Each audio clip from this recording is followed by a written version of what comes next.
오늘 디모데전서 저랑 13번째 살펴보시는 시간입니다.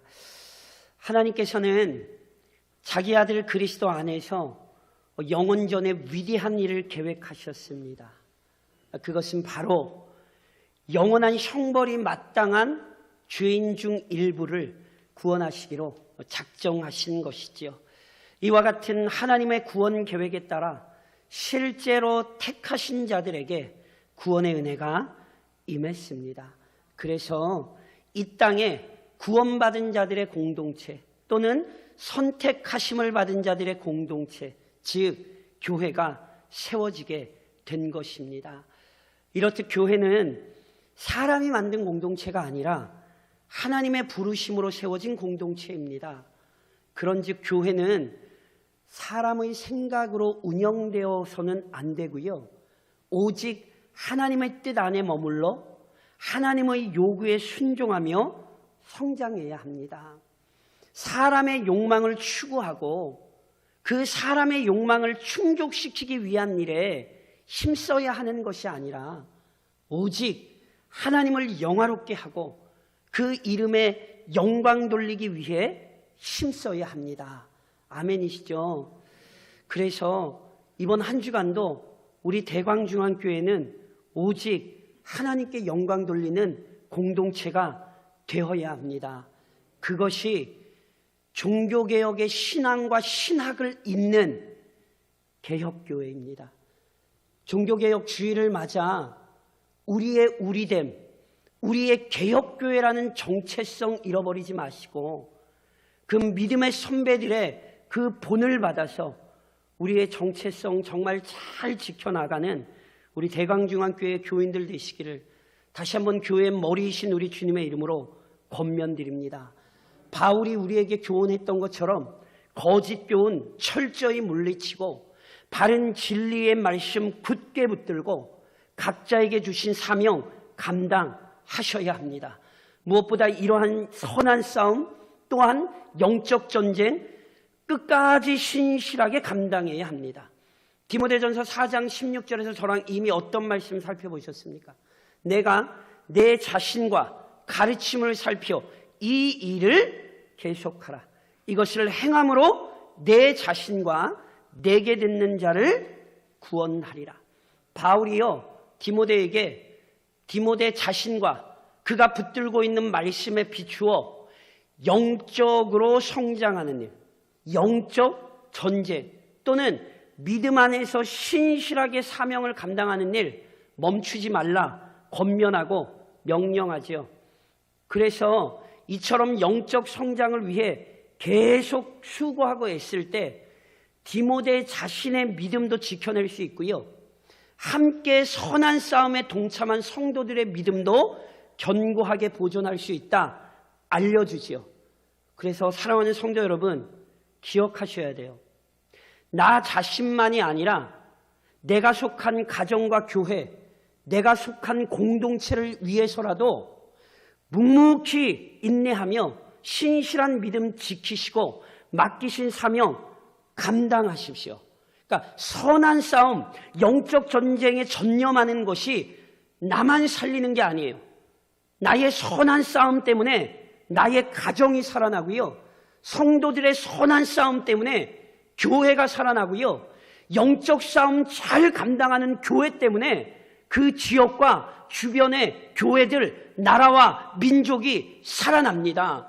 이 사실을 기억하시고 우리는 이번 한 주간도 선한 싸움 싸워야 합니다.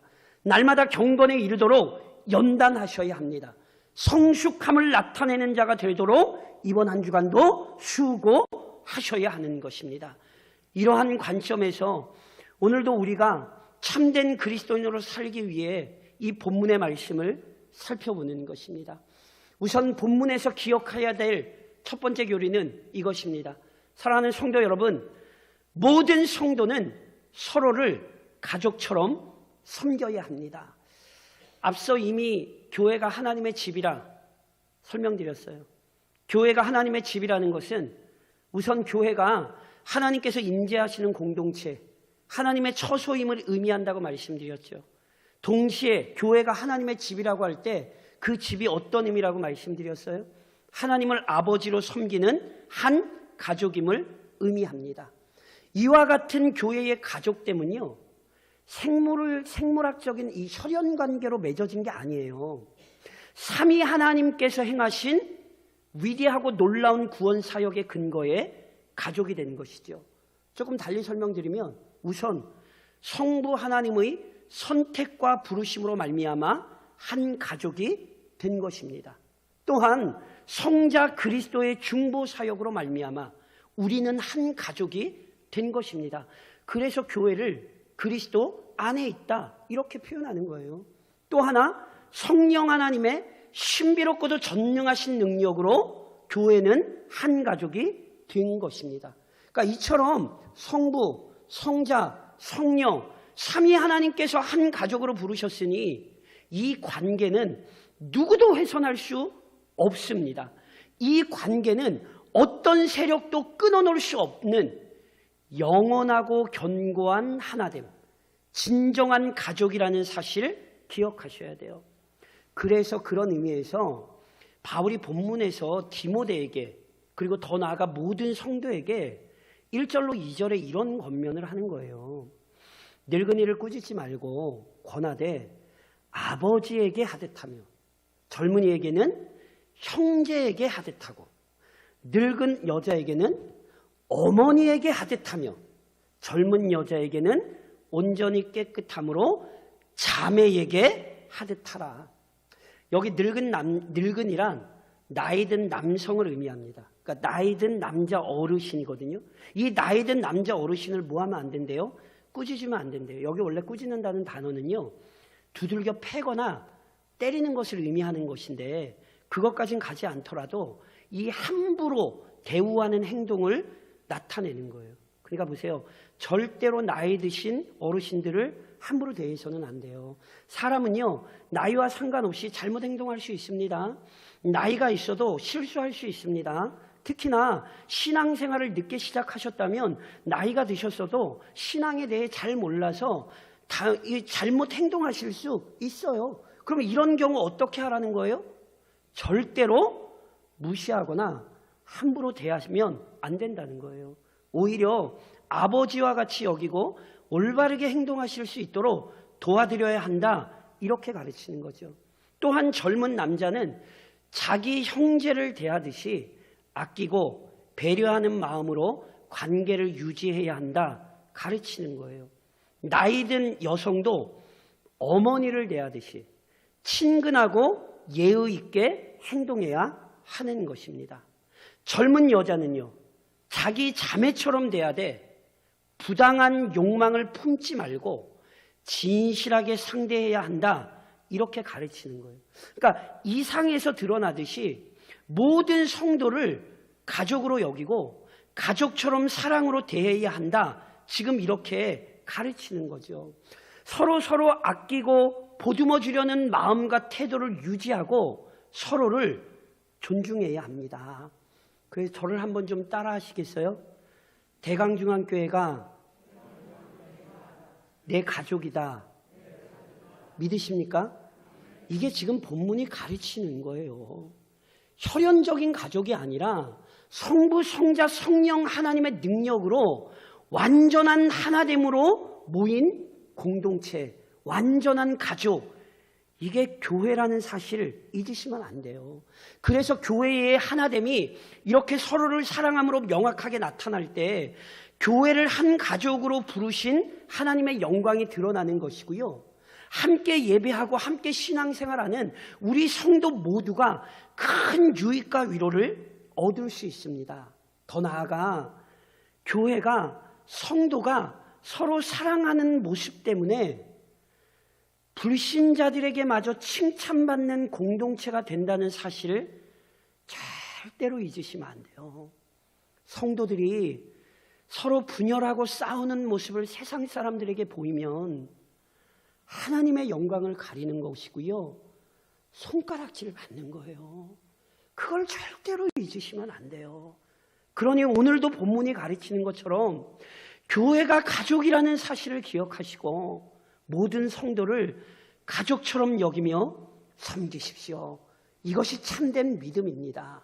더 나아가 교회는 할 수 있는 대로 어려운 형편에 있는 자들을 도와야 합니다. 본문에는 교회가 참 과부를 어떻게 대우해야 하는지에 대한 가르침이 있거든요. 그런데 실은 이 본문을 이해하는 데는 어려움이 굉장히 많습니다.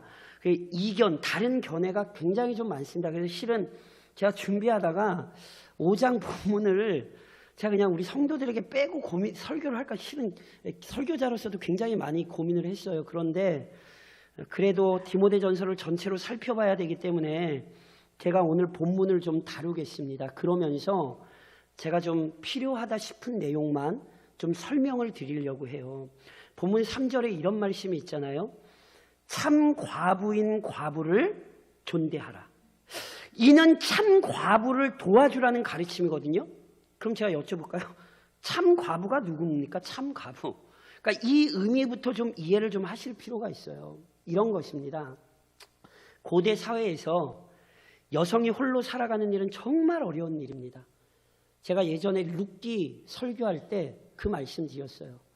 당시 여성은요, 어려서는 아버지, 결혼하면 남편, 나이가 들면 아들의 돌봄이 필요합니다. 그러니까 이런 도움을 받지 못하면 생존 자체가 매우 힘들어요. 이게 당시 사회의 특징이에요. 그래서 여기서 참 과부란 누군가의 도움이 시급하고 절실한 사람이거든요. 그래서 남편의 죽음 이후로 홀로 남겨져서 참으로 가련하게 살아가는 여인을 의미하는 거예요. 그래서 이런 이유 때문에요, 율법은 과부에 대한 배려와 돌봄을 아주 강력하게 가르쳤죠. 또한 초대교회도 여러 구제 사역 중 과부들을 돕는 일에 힘썼어요. 마찬가지로 지금 바울도 에베소 교회가 참 과부들을 도와야 한다는 사실을 지금 언급하는 거예요. 그러니까 참 과부 도와라 명령하는 거예요. 그런데 물론 무조건 돕는 게 아니에요. 올바르게 분별해서 돕는 지혜가 필요해요. 본문 4절에 이런 말씀이 있죠. 만일 어떤 과부에게 자녀나 손자들이 있거든 그들로 먼저 자기 집에서 효를 행하여 부모에게 보답하기를 배우게 하라. 이것이 하나님 앞에 받으실 만한 것이니라. 과부에게 자녀들이 있다면 마땅히 누가 먼저 섬겨야 된다는 거예요? 자녀들이 봉양하도록 교회는 가르쳐야 된다는 거예요. 교회가 10계명의 5번째 계명을 자녀들로 하여금 실천하도록 가르쳐야 돼요. 그리고 성도들, 자녀들은 마땅히 그 계명 순종해야 돼요. 다른 계명도 그러하지만 5번째 계명을 지키는 일은 분명한 구원의 열매요 증거입니다. 조금 다시 설명드리면, 비록 불신자라도 인간적인 도리로서 부모를 공경하는 사람 많이 있습니다. 이들의 행위가 구원을 얻는 근거는 되지 못해요. 그러나 믿지 않더라도 부모를 공경하는 자들의 행위는요, 마땅히 칭찬받아야 되는 거예요. 하물며 하나님의 자녀로 부르심을 받은 자들로서 더더욱 부모를 공경해야겠습니까? 안 해야 되겠습니까? 당연히 해야 되죠. 제가 어버이 주일 때고 항상 말씀드린 것처럼 우리 믿음을 가지신 부모님들 잘 기억하셔야 돼요. 자녀에게 부모 공경하라 가르쳐야 되는 거예요. 이건 부모에게 주신 권위요, 하나님의 명령입니다. 내 자녀가 정말 하나님의 복 받기를 원하시면 이것부터 가르치세요. 부모 공경은 아무리 강조해도 지나치지 않아요. 그러면서 심지어 어떻게 얘기하는지 아세요? 본문 8절을 이 구절 잘 기억하셔야 돼요. 저랑 화면 보시면서 가르치셔야 돼요. 부모님들 제 얘기 잘 들으셔야 돼요. 저는 말씀에 근거하여 명령을 드리는 거예요. 저랑 본문 8절 같이 한번 읽으시겠어요? 화면 보시면 같이 읽겠습니다. 누구든지 자기 친족, 특히 자기 가족을 돌보지 아니하면 믿음을 배반한 자요 불신자보다 더 악한 자니라. 잘 기억하셔야 돼요. 부모를 공경하지 않는다면 조금 더 넓게 자기의 친척 돌보지 않으면 하나님의 명령 거스르고 믿음 부인하는 거고요, 심지어 불신자보다도 못한 거예요. 이게 성경의 증언이에요. 그런즉 교회는 우선 가정에서 부모를 공경하게 해야 돼요. 그리고 그것이 부족하다면 교회가 나서서 구제해야 돼요. 그래서 본문 16절에 이런 말씀이 있는 거예요. 만일 믿는 여자에게 과부 친척이 있거든 자기가 도와주고 교회가 짐지지 않게 하라. 이는 참 과부를 도와주게 하려 함이라. 이 말씀이 뭔지 아시겠어요? 가정에서 우선 부모님을 돌보게 하고 그것이 안 될 때 교회가 나서서 도와주라는 것입니까? 돕지 말라는 것입니까? 도우라는 것입니다. 교회는 이 일을 외면하면 안 됩니다. 그리고 이것은 지금 과부만의 문제가 아닙니다. 앞서도 제가 말씀드렸듯이 당시 과부는 돌봄이 필요한 대표적인 사람을 의미하는 거예요. 그래서 야고보서 1장에는 이런 말씀이 있어요. 하나님 아버지 앞에서 정결하고 더러움이 없는 경건을 하나님이 받으실 만한 진정한 믿음은 곧 고아와 과부를 그 환난 중에 돌보고. 고아, 과부, 나그네, 실은 당시 가장 어려운 사람들을 의미합니다. 그래서 교회는요, 마땅히 도울 수 있는 대로 돕는 것이 하나님의 뜻입니다. 그러나 제 말씀 잘 들으셔야 돼요. 여기에는 분명한 원칙이 있어요. 교회는 복지기관이 아니라 진리의 기둥과 터예요. 그래서 교회의 선행은 단순히 착한 일을 위해 사는 게 아니에요. 교회는 진리의 기둥과 터로서 복음 전파를 위한 도구로 구제하는 거예요. 그래서 마태복음 5장에 이런 말씀 기억하세요? 같이 읽으실까요? 너무 중요한 말씀입니다. 같이 읽겠습니다. 화면 보시면 이같이 너희 빛이 사람 앞에 비치게 하여 그들로 너희 착한 행실을 보고 하늘에 계신 너희 아버지께 영광을 돌리게 하라. 교회가 착한 일을 하는 이유와 목적이 뭐예요? 복음 증거를 위해서예요. 하나님의 영광을 위해서예요. 그러니까 복음 전파를 위해 필요하다면 상황에 따라 교회는 구제 사역 열심히 해야 돼요. 그래서 항상 소망이 있어요.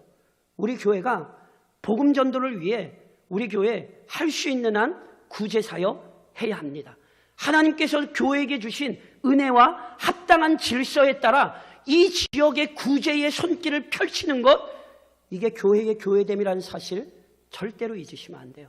성도들이 서로 사랑할 뿐 아니라 그 사랑이 이웃을 향하여 나타나는 교회, 이것이 참된 교회입니다. 더 나아가 교회는 선한 사역은 권면하고 불신앙적인 행동들에 대한 경계는 늦추지 말아야 합니다. 9절로부터 참 과부와 관련된 또 다른 내용을 다루는 것으로 여겨져요. 본문 9절에 이런 말씀이 있습니다. 과부로 명부에 올릴 자는 나이가 60이 덜 되지 아니하고 한 남편의 아내였던 자로서. 본문에서요, 어떤 사람을 과부의 명부에 올려도 되는지를 가르쳐요. 그럼 과부의 명부라는 게 도대체 뭘까요? 제가 말씀드린 것처럼 오늘 본문이 굉장히 논쟁이 많아요. 이렇게 설명드리고 싶어요. 여기 과부의 명부란 교회가 꼭 필요한 경우에 보살펴 주어야 했던 과부의 명단이 아니라 교회에서 어떤 특별한 사역을 감당했던 과부들의 단체, 과부들의 무리의 추천 또는 지명하는 것으로 이해하는 게 합당해 보여요.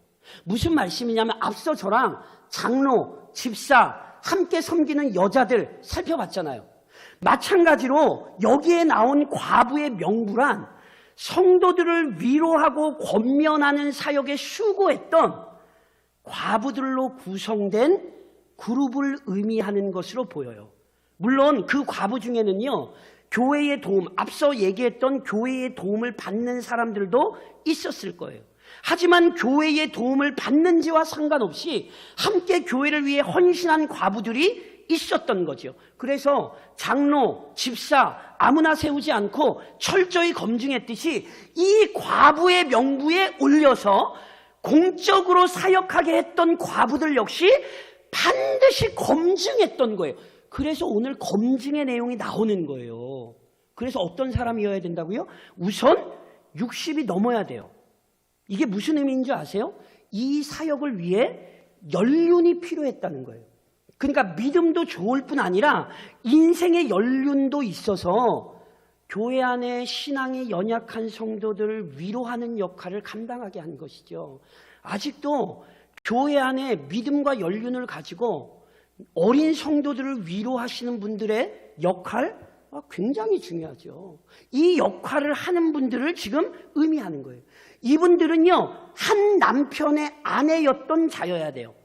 마치 장로나 집사를 다룰 때 한 아내의 남편이어야 한다. 그때 살펴드렸죠. 이게 뭐라고요? 신실한 결혼 생활 한 사람이어야 된다는 거예요. 또한 선한 행실의 증거가 있어야 돼요. 그 대표적인 행실이 본문 10절에 이렇게 표현이 된 거예요. 선한 행실의 증거가 있어 혹은 자녀를 양육하며 혹은 나그네를 대접하며 혹은 성도들의 발을 씻으며 혹은 환난당한 자들을 구제하며 혹은 모든 선한 일을 행한 자라야 할 것이요. 이런 행실들이 대단합니까? 대단하지 않습니까? 대단하지요. 그러니까 이 행실을 보였다는 건 이 과부 안에 이미 신실한 믿음이 있음을 나타내는 증거잖아요. 그러니까 이처럼 신실한 믿음을 지니신 분들이 그 순결한 믿음을 잃어버리지 않고 끝까지 하나님과 교회를 위해 헌신할 수 있도록 명부에 올려주고 공식적으로 사역을 하게 했다고요. 이게 바로 이 내용으로 여겨져요. 반면 이런 사역이 너무너무 중요한 만큼 함부로 명부에 이름을 올리면 돼요? 안 돼요?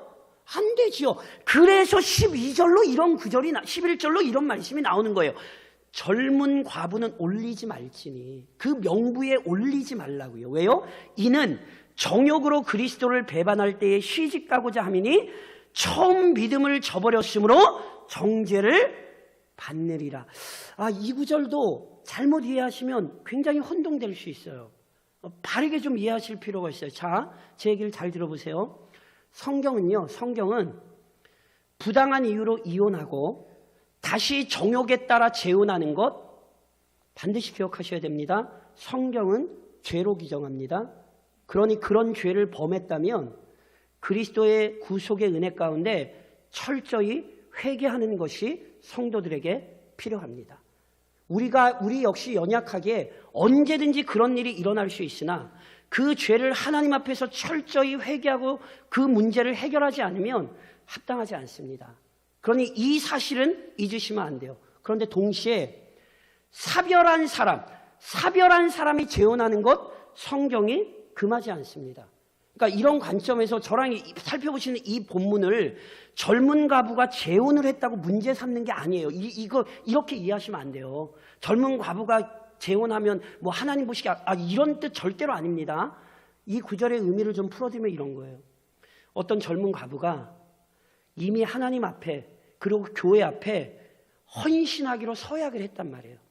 그런데 그 서약을 신실하게 지키지 못하고 자기 정욕을 따라 결혼하고 자신이 감당하기로 했던 사역에 충실하지 못했던 거예요. 그것이 악하다라고 얘기하는 거예요. 그걸로 끝나는 게 아니라 13절에 보니 이렇게 기록되어 있죠. 또 그들은 젊은 과부가 단순히 시집을 간 게 문제가 아니라 정욕을 따라갔던 그들은 게으름을 익혀 집집으로 돌아다니고 게으를 뿐 아니라 쓸데없는 말을 하며 일을 만들며 마땅히 아니할 말을 하나니. 무슨 얘기냐면요, 하나님과 교회 앞에 서약을 중요하게 생각하지 않고 자기 정욕을 중시하는 사람이 결국은 교회를 이롭게 하는 게 아니라 교회를 해롭게 하더라는 거예요. 그래서 그런 일이 일어나지 않도록 그런 사람은 공적 사역을 감당하는 권위를 부여하지 말라, 그 명부에 올리지 말라, 이렇게 가르치는 거예요. 그리고 이것은 단순히 지나친 염려가 아니에요. 실제로 에베소 교회에서 이런 일이 있었어요. 그래서 오늘 본문 15절이 뭐라고 얘기하는 거예요? 이미 사탄에게 돌아간 자들도 있도다. 이게 지금 그 얘기를 하는 거예요. 앞서도 다루었듯 교회 안에 거짓에 미혹되어 신앙을 버리는 자들도 있었고요, 본문에서 언급하듯 하나님과 교회 앞에 서약을 중요하게 여기지 않고 자기 정욕에 취해 살다 믿음에서 이탈하는 자들이 있더라는 거예요. 그래서 보세요. 본문이 오해하지 마세요. 지금 젊은 과부면 무조건 안 된다, 또는 젊은 과부면 무조건 이렇게 한다, 이런 얘기를 하는 게 아니라 교회 안에 언제든지 이런 일이 일어날 수 있고 우리 모두 유혹받기 쉬우니 철저히 하나님의 일을 감당하는 사람들은 검증해야 되고 교회는 그 일에 힘써야 한다. 행여나 불신앙적인 일이 교회 안에 들어오지 못하도록 온 성도가 깨어 있어야 한다. 이 사실을 가르치는 거라고요. 그러니 사랑하는 성도 여러분, 사랑하는 교회는 항상 선한 사역은 권면하되 하나님 보시기에 부당한 일들은 온 성도가 함께 경계하는 믿음을 갖추셔야 합니다. 이것이 본문이 가르치는 거라고요. 그래서 본문에 근거하여 오늘 제가 크게 두 가지로 적용하겠습니다. 우선 사랑하는 성도 여러분, 진정한 소망을 품은 그리스도인이 되십시오. 오늘 본문 5절로 6절로 아주 중요한 말씀이 나와요. 참 과부로서 외로운 자는 하나님께 소망을 두어 주야로 항상 간구와 기도를 하거니와 향락을 좋아하는 자는 살았으나 죽었느니라. 앞서 말씀드렸죠. 참 과부란 돌봐줄 사람이 없어요. 그래서 진짜 외로운 사람이에요. 도움이 시급히 필요한 사람이에요. 현실적으로 보자면 참으로 어렵고 힘든 삶을 살아가는 사람이에요. 그게 참 과부예요. 그러나 보세요. 육체적 괴로움이 그 사람의 영혼을 지배하거나 믿음을 흔들 수 없다는 사실을 명심하십시오. 참 과부로서 외로웠지만 오히려 그가 뭘 했어요? 하나님께 소망을 두어 주야로 항상 기도와 간구를 했대지요. 과부라는 어렵고 힘든 삶 때문에 믿음을 포기하고 신앙을 저버린 게 아니에요. 다시 한번 말씀드리지만 여긴 단순히 과부만 얘기하는 게 아니에요. 참으로 누가 봐도 힘들고 어려운 삶을 살고 있는데 그 사람 속에 하나님이 계시면, 그 사람 속에 하나님에 대한 믿음이 있으면 어떤 삶의 어려움도 그 사람을 무너뜨리지 못하더라. 성경이 이 진리를 우리에게 가르치는 거라니까요. 반면 향락을 좋아하는 자는 뭐 했대요? 살았으나 죽었대요. 무슨 이야기입니까? 경제적으로 어렵지 않아요. 육체적으로도 강건해요. 자녀들도 잘 되는 것 같아요. 그래서 인생을 즐기며 살아요. 하지만 그 사람 하나님께 소망을 두지 못했다면, 그분을 믿음으로 의지하고 그분께 간구할지 모른다면 그 사람의 영혼 이미 죽어 있는 것입니다. 그 사람 진정한 소망을 소유하지 못하고 그의 앞에는 영원한 형벌밖에 남아있지 않습니다. 살아있으나 이미 죽은 자입니다. 그런즉 사랑하는 성도 여러분, 돌아보십시오. 오늘 나의 영혼의 상태 어떠합니까? 제가 묻겠습니다. 비록 힘겨운 삶 살고 있으나 그 마음 안에 우리 아버지 하나님 의지하고 계십니까? 그러면 복된 삶 살고 계신 거예요. 남들이 보기에 부럽게 살아가지만 하나님 없는 어리석은 삶 절대로 부러워하셔서도 안 되고요. 그런 삶 소망하셔서도 안 돼요. 복된 삶이 무엇인지 명심하십시오. 빈곤하고 약해도 하나님을 의지하는 삶이 복된 삶이다. 하나님 안에 영원한 생명이 있으니 하나님 붙들고 사는 내 인생이 진짜 복된 인생이다. 이번 한 주간도 이 믿음 가지시고 살아가시기를 우리를 참으로 복되게 하신 아버지 하나님의 이름으로 권면드립니다. 그리고 또 하나, 오늘 주어진 삶을 귀히 여기고 맡겨진 책임을 감당하십시오. 젊은 과부 명부에 올리지 말라. 그러면서 이런 권면을 14절에 해요. 그러므로 젊은이는 시집가서 아이를 낳고 집을 다스리고 대적에게 비방할 기회. 저랑 이거 되게 중요한 구절이었는데 저랑 다시 한번 화면 보면서 같이 한번 읽으시겠어요? 같이 한번 읽겠습니다. 시작. 그러므로 젊은이는 시집가서 아이를 낳고 집을 다스리고 대적에게 비방할 기회를 조금도 주지 말기를 원하노라. 아멘이세요? 여기 젊은이는요 1차적으로 젊은 과부를 의미해요. 그래서 아까 말씀드렸죠. 성경은 사별한 사람이 재혼하는 것 아니요, 금하지 않아요. 정말로 그런 일이 있다면 하나님께서 주시는 은혜로 그 삶을 살 수 있도록 성경은 오히려 복을 허락해요. 그러니까 이 말씀이 무슨 얘기인지 이해하셔야 돼요. 젊은 과부 또는 더 넓은 의미로 젊은 사람들이 시집가서 뭐 하래요? 아이를 낳고 집을 다스리래요. 이게 무슨 얘기하는 줄 아시겠어요? 이게 지금 복이란 얘기를 하는 거예요. 앞서 과부의 명부에 올릴 만한 믿음을 지닌 자들의 선한 증거 중 하나가 뭐예요? 자녀를 양육하며. 그러니까 보세요. 여기 지금 시집가고, 조금 바꿔서 시집가고 장가가고 아이 낳고 집 다스리고 직장 생활하고 뭐 기타 등등, 이걸 다른 말로 하면 뭔지 아세요? 이게 일상이에요. 일상. 우리의 일상은 하나님께서 허락하신 선물입니다. 이 자리를 지키라는 거예요. 이 자리를 지켜야 어떻게 되는지 아세요? 대적에게 비방할 기회를 조금 더 주지 말기를 원하노라. 우리의 일상을 바르게 지키지 못하면 하나님의 영광을 가리우는 것이고 대적에게 비방할 기회를 주는 거예요. 제발 부탁인데 한국 드라마 보시고 이상한 생각들 좀 하지 마세요. 내 인생 망친 거 아니야? 다른 여자들은 저렇게. 한국 드라마가 교인들을 다 버려놔요. 오늘 종교개혁 주일입니다. 종교개혁이 회복한 것 중에 하나가 뭔지 아세요? 저를 따라하세요. 만인제사장. 또 따라하세요. 직업소명론. 종교개혁이 회복한 굉장히 중요한 성경의 진리입니다. 캐톨릭 이단이 한 게 뭔지 아세요? 하나님께 가는 길을 막아버리고 사제들이 자신들만이 제사장이고 너희는 못 가 막아버렸어요.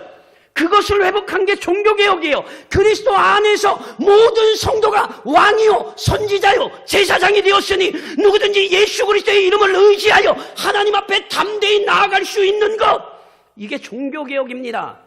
우리는 모두가 왕이요 선지자요 제사장입니다. 그래서 하나님 앞에 담대히 나아가죠. 그것만이 아니에요. 우리의 삶을 회복하는 거예요. 그게 직업 소명설이에요. 캐톨릭 이단이 가르친 게 뭔지 아세요? 사제는 거룩한 사람들이고 성도들은 사제들보다 떨어진 덜 거룩한 사람들이다. 그래서 직업에 차별이 있고 직업에 귀천이 있다. 성경이 어디 그런 이야기를 합니까? 명심하십시오. 제가 성도들을 위하여 설교하는 것이 거룩한 일인 것처럼 농부인 우리 성도가 밭에 나가서 열심히 수고하는 것, 하나님이 맡기신 거룩한 일입니다. 여자들이 아이를 낳고 가정을 돌보는 것, 하나님이 그에게 맡기신 거룩한 일입니다. 오늘 우리의 일상이 하나님이 우리에게 주신 복의 자리입니다. 그래서 우리는 종교개혁의 후예들로서 오늘 우리의 일상을 회복해야 되는 거예요. 내 인생이 가치 없는 인생이고 내 인생이 이 일 때문에 쓸모없는 인생이 된다라고 생각하시면 안 돼요. 그리스도 안에서 내 인생은 너무너무 복된 인생이 되었습니다. 오늘도 믿음으로 내 인생을 지키셔야 돼요. 하나님께서 나에게 맡기신 가정에서 선한 싸움 하셔야 되는 거예요. 대강중앙교회는 하나님께서 이 신서면 지역에 세우셨으니 이 지역에서 선한 싸움을 하며 하나님을 영화롭게 하고 이웃을 유익하게 하며 그리스도 예수 재림하실 그날까지 우리에게 맡겨주신 모든 일들을 감당해야 합니다. 이것이 오늘 본문이 가르치는 것이며 이것이 종교개혁의 후예들 개혁교회의 모습입니다. 그런즉 사랑하는 성도 여러분, 다시 한번 권면드리건대 오늘 각자에게 주어진 삶 귀히 여기시고 이번 한 주간도 그 일상 속에서 하나님이 허락하신 사명의 자리에서 각자에게 주신 사명 감당하시기를 우리를 구원하신 주님의 이름으로 권면드립니다.